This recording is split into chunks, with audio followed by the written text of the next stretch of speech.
So last year, in 2022, I was approached by Ravensburger, a very well-known board game and puzzle company, and they asked for my availability. Hey, we're working on this sci-fi board game. What's your availability? And I was like, yeah, I'm open. Let's talk shop. And little did I know that it would turn in to this. So forgive me for a little bit. We're gonna spend probably the next half hour or so talking about this, working on Star Wars Villainous, Scum and Villainy. We're gonna do some special video stuff. We're gonna just a very exciting time, as you can imagine. I'm a huge Star Wars fan, and being able to work on a dream project, and I truly mean that, an absolute dream come true. It's been a wild ride, and I want to share some of my wild ride of Star Wars and my history, and then working on the project and what that was like, and show you some exclusive art. And my portfolio has a bunch of art on it already that has watermarks and stuff, but here you're gonna get some nice viewed in, like zoomed in, unwatermarked, beautiful looking looks at these awesome images I got to make. It was an absolute thrill to work on, and it's funny, Gen Con 2023 is happening right now, so if you're at Gen Con and you're at the Ravensburger booth, go tell them Wes said hi. You can see my art all up in the Gen Con like area, the huge walls and stuff. It's ridiculous.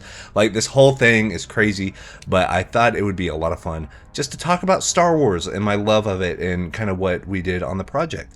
So yes, grab a snack, grab a drink, sit back, relax. There's a lot to talk about, and it's going to be a lot of fun as we visit a galaxy far, far away. Let's get to it.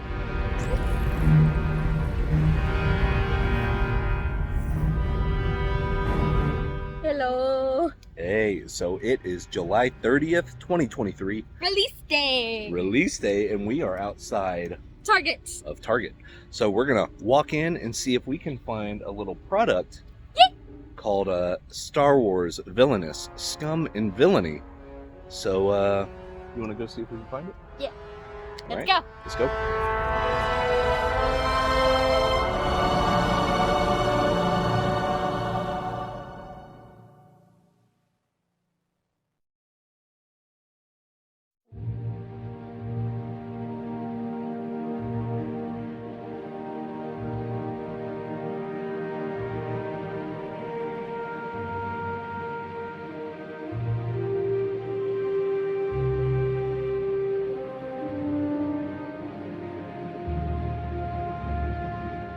So we're actually a little early. Turns out we looked everywhere. Yeah, it's not out yet, but I bet it's on one of the shipment containers that some of the employees. Yeah, so I guess we'll have to wait. Yeah, we'll wait. Okay. Many unbearable hours later. So we wait around. It wasn't. And then we figured out that they actually didn't have it. They replaced it for the original Star Wars. Yeah. Star Wars. So they probably double booked and got the original Star Wars Villainous. But we got 2 online, and it should be ready in like 2 hours. yeah, so they probably showed up on the truck. They were looking for it. We've been here for about an hour, just kind of waiting to see if they were going to stock it. But as soon as we get it, we will tell you. We promise. yeah, we'll show it off and all that stuff. But yeah, I wanted to do the old Adventure. store, the adventure, the store, go pick it up and see it in person. But that's what happens. New releases, man. We still get to see it in person anyway. Yeah, for sure. It's just a little different. So We just have to wait a little longer, but Yeah. it's gonna be worth it. yeah, for sure. So what we'll do, we'll cut it here. The pickup and the drive through part won't be very exciting, but we'll whenever we do get it, we'll go back to the house. We'll have it. We'll look at all of it and all that stuff, and then I will talk about making the artwork for it. So Stay tuned. 2 days later. So back here at Target, like 2 days later, this is on Tuesday. Gracie and I filmed on Sunday. So I was actually here to pick up another game, which is, where's it at? Oh yeah, it's right here. picking that up, but wouldn't you know it?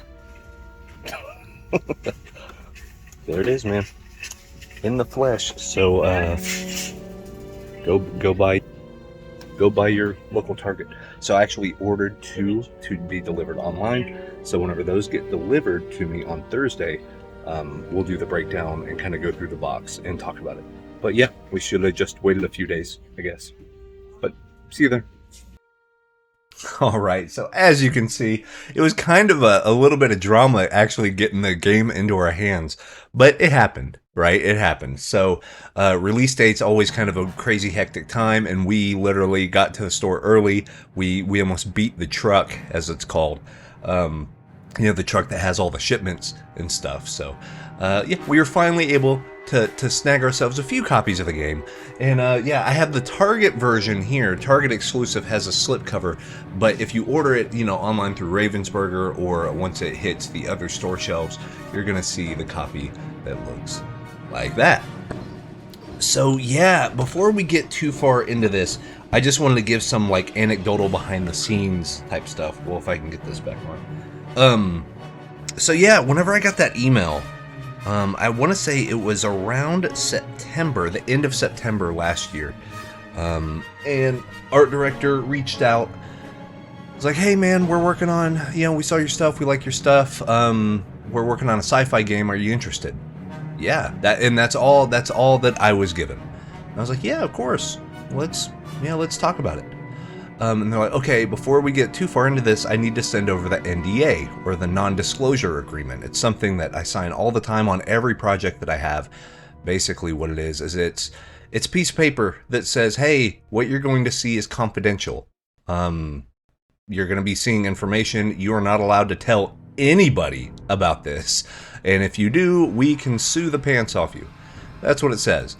So normally when I get a non-disclosure agreement, they're probably around 3 to 4 pages long. The longer ones are like 5 to 6 pages. But you read them all, and it talks about terms and conditions and all that stuff. So they sent over the non-disclosure agreement, and this thing was 38 pages long. It was a long one. I got it, and I was like, oh my gosh, okay. So I'd like all of them, I read through all of it. And then, a few pages in, I start seeing the word Lucasfilm Limited. Lucasfilm Limited. And I was like, wait, they said Star Wars. Or they didn't say Star Wars, they said sci-fi. And they said, board game, and Ravensburger had made Star Wars Villainous, with Darth Vader on the cover, the power of the Force. So, yeah, I put 2 and 2 together there, and I was like, oh my gosh, is this Star Wars? I didn't want to get too far ahead of myself, but I was like, is this what I think it is?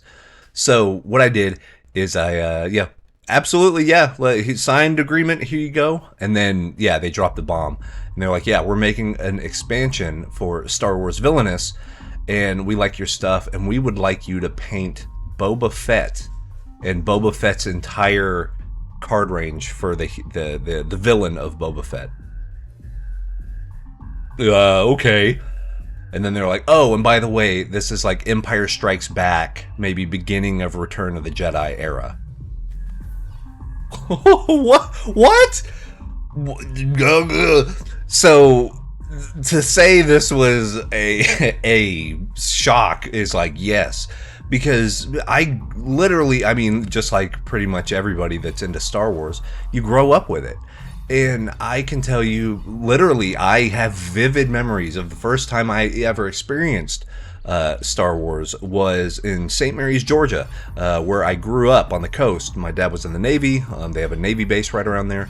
So grew up there. But I was over at my grandma's house, and my grandpa was like playing dominoes, and and he was like, oh yeah, I heard the special editions of Star Wars are hitting theaters.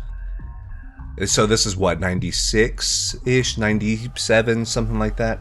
And I was like, I don't know what that is. I don't know what that means. Because, if it's 96, I'm 10. I'm literally 10 years old. So he's like, well, what do you mean you don't know Star Wars? Like, everyone knows Star Wars. I had no clue. So he's like, no, that won't do. So we go to Movie Gallery, which is like connected. At the time, of course, Movie Gallery does not exist anymore. But at the time, it was connected to Winn-Dixie. And we go, and he was like, no, we got to get a box set of Star Wars. So this is right when the special editions came out, and there was 2 boxes. I remember it vividly because I didn't know which box I wanted to get, because one of them was gold, and it's like, that's a gold box, that's amazing. But the other one was silver, and the silver one I thought looked a little cooler, which, you know, I didn't know it, but I had decent taste because the silver box was the widescreen version, you know, and whenever you're small, it's funny, I had it backwards. Whenever you're small, you're like, oh, well, full screen, it takes up the whole screen, so it has to be bigger, right? But literally, I mean, they zoom in the picture, so you lose some of it. But I went with the widescreen version. I was like, man, widescreen, it might have the bars on it, but, you know, it's silver, and that silver looks amazing. So we got that one, but then that was the one for Grandma's house, right? But we got the I called them the black box. I think they came out in like 95. So this is before the special editions, but they had those box sets of the VHSs on sale. So I was able to get the black box version. And first time I saw New Hope, life changed, right? Like everything, once that big, capital ship goes over, you know, the title crawl, and then you see the ship, and the camera pans, and I was blown away. And funnily enough, my favorite of the original trilogy is Empire, but the one I watched the most was Return of the Jedi. The reason why is because I loved Luke Skywalker in the black with the green saber, like when he went to Jabba's palace, did the mind trick, the Jedi mind tricks, all that stuff. Oh, dude, I watched that so much. I think I wore out the tape. You know what I mean? But yeah, and so then, you know, Grandma and I, whenever they re-released them in the theaters, we went to Cinema 6. I have a picture here. It's now Cinema 9. They just took the 6 and they spun it because they got some extra screens in the past, I don't know, 30 years. But yeah, the old Cinema 6 that we had in St. Mary's at the time. Yeah, saw all of them in the theaters, and from then it was off to the races. And then stuck with it. Of course, once you're into Star Wars, you're kind of into it, right? You have your opinions and stuff. So then the prequels come out in 99. The real big memory, because I remember standing in line for the prequels, but really I remember standing in line for Revenge of the Sith with my good buddy Peyton, which you'll see some pictures right here. We stood in line for 13 and a half hours. We were at the I can't remember the name of the Cineplex.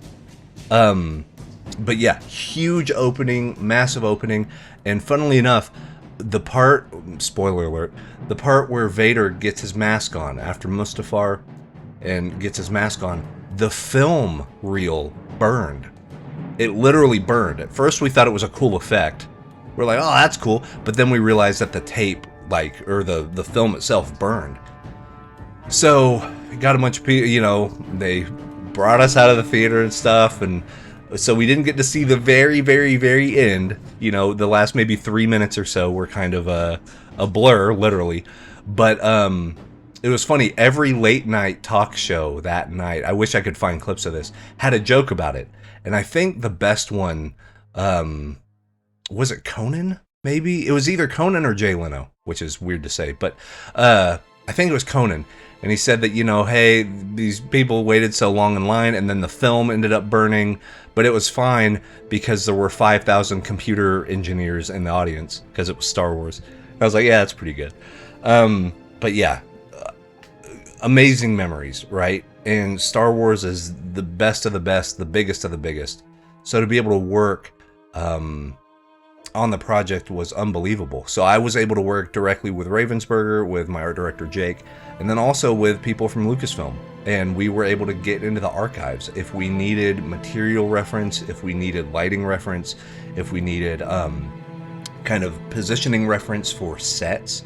So needless to say, I can't show any of them, of course, that's part of the NDA, but like Yeah, I requested behind the scenes stuff, even if I didn't need it, because when do you get the chance to like dig into the vault, right? But I got to paint everything. The only person or character or whatever that I really wanted to paint that I wasn't able to, just because it didn't fit the scope of the game, was Obi-Wan Kenobi. But literally, we got Chewie, we got Han, we got Princess Leia, Luke, Darth Vader, Boba Fett, of course. I mean, we even have like Dengar, we have Zuckuss, we have all the, and I'm going to be showing art right here, but like the prompts were great. There was storytelling in there. There's some cool hidden, I'm going to give you a few of the little hidden deals that nobody else knows. So you guys are the first to hear about these little nuances that we put into the art, but that way whenever you get the game and whenever you look at it, you can kind of see what it's all about. So the first one is whenever there's an action pose or an action scene with Boba Fett in it, his outfit and his helmet are slightly different each time. And, the shape's the same and all that stuff, and it's very iconic, but the amount of damage and the weathering and where the weathering is actually changed depending on the timeline of when things happened. So we really took our time to be like, okay, when does this happen in the timeline, in Boba's life? Where do these things happen? And each bit of damage and stuff shows that, so it carries over from one to the next. Another cool thing is I got to do the full lineup of the bounty hunters, the 5 bounty hunters. And, you get your little bounty hunter cards. This is like IG-88 and 4 LOM. Or 4 LOM, I can't remember how to pronounce the name. But Dengar and Zuckuss and the crew. So if you get all those cards and you put them in a certain order, it's actually one big painting I did. We wanted to show that off as one main painting, and this is the scene where they're standing on the Executor Bridge, and they're getting dictations from Darth Vader. So we wanted to do the whole thing. So if you have the cards, literally, if you get the cards and put them together, you're gonna see the artwork span across the entire thing. We made sure that it literally looked correct if you have the cards laid out directly touching each other. So the lighting's the same, the background is the same. It's a seamless transition. So I was real happy. That's kind of an art nerd thing. It's like, can I do this? Can I get 5 different prompts and make them work together as one cohesive giant piece? And we were able to do that. But unreal, man. This is the type of project to where like the dreams are made of type of thing. And I know I keep saying that over and over, but whenever I really went full time as an illustrator, I thought maybe I could get something kind of correlated to Star Wars. Maybe one day I could work on a painting or something. But to have, almost 40 paintings on a worldwide distributed board game. The first Star Wars Villainous was nominated for like Game of the Year, like Board Game Toy of the Year. To work on the expansion pack for a Toy of the Year nominee, huge. Anyway, the fact that it's Star Wars, the fact that it's Boba Fett, and the fact that it's Empire Strikes Back era is just, I don't know. I am a big believer in like fate and karma and stuff, and I wonder if, 10-year-old me wandering between the gold box and the silver box VHSs, it comes full circle, man. I don't know. It's truly unreal. But let's play some music and some of the pieces that I haven't had the chance to show yet. I will say there were a few times, before we get into the artwork, there were a few times that I actually teared up while I was working. One of them was Carrie Fisher, painting Princess Leia. She was one of my first movie crushes. 10-year-old boy, I was like, who's that? But Carrie means so much to so many people, and the fact that I actually got to kind of put my spin and try to capture her personality, not only the likeness and make it look like her, of course, but in the painting, it's a warmer painting. You're going to notice that it's warmer than some of the other paintings that we did, which are kind of the cool blues and the slate grays and stuff, and kind of the stoic, you know, like desaturated greens of Boba Fett. We wanted to, or I wanted to make sure that the Carrie Fisher one was pretty warm. It was nice, warm, inviting, you know, that it's just one of those things. But yeah, I really did. I got kind of emotional working on it. Just, it's weird, man. Life is weird. That's what this whole thing's about. Star Wars is awesome. Life is weird. But anyways, enjoy some close-ups of these paintings. Yeah, you're only getting these exclusive, like really in-close looks here on YouTube. So enjoy that, have fun, go pick up your copy of Star Wars Villainous, Scum and Villainy. Like I said, we got the Target exclusive right here, but if you see it on other store shelves, this is what it's going to look like. So go out there, get yourself a copy, have a lot of fun. And yeah, I cannot believe my name is in the credits, forever tied to Star Wars. What's crazy, this might be somebody's first Star Wars experience. Who knows, right? They might have a family member, and they might buy this, and they might be like, I don't know who Boba Fett is. You know, we all know who Boba Fett is, but maybe they don't. Maybe they didn't see Book of Boba Fett. Maybe they haven't seen The Mandalorian or anything like that. But, you know, it's crazy to think about. What if some 10-year-old kid's first experience of Star Wars is the stuff I painted? Who knows, man? Anyway, that's my time. Go have fun and watch Star Wars. It's amazing. Anyways, we'll see you soon. Peace.